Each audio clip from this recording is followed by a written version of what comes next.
recently on HEF Podcast. The real heart of the question is, how will your administration protect the private funding models from the inevitable regulatory strings and oversight that might come in to make them conform to a public school system model? At the Home Education Foundation, we're not fond of the term school choice.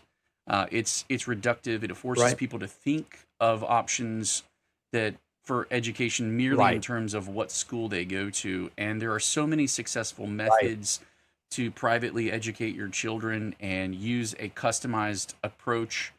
We even call PEP, but it's actually the personalized education program, personalizing the education. And so the concern is, so I'll repeat the question because that's the long lead up.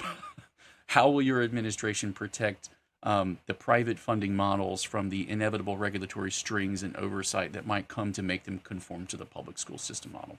And I'll just add, Jason, nod to your question if I can, not just for PEP, but for those that want not a single dollar because of a even more heightened concern over government intervention, government overreach, government coming in and telling you how you're going to educate.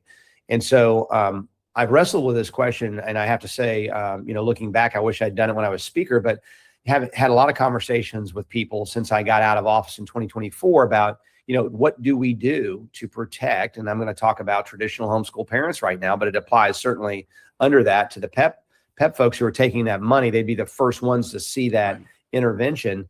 It ultimately, the conclusion I reach is we need, and I have proposed, I'm the only candidate to propose a state constitutional amendment for parental rights that would say simply that parents have the right to raise, educate, and care for their children, period. Never miss an episode of the HEF Podcast. We go live every Monday at noon on Facebook at FLHEF 1985. You can find playback on YouTube, Rumble, Spotify, and Apple.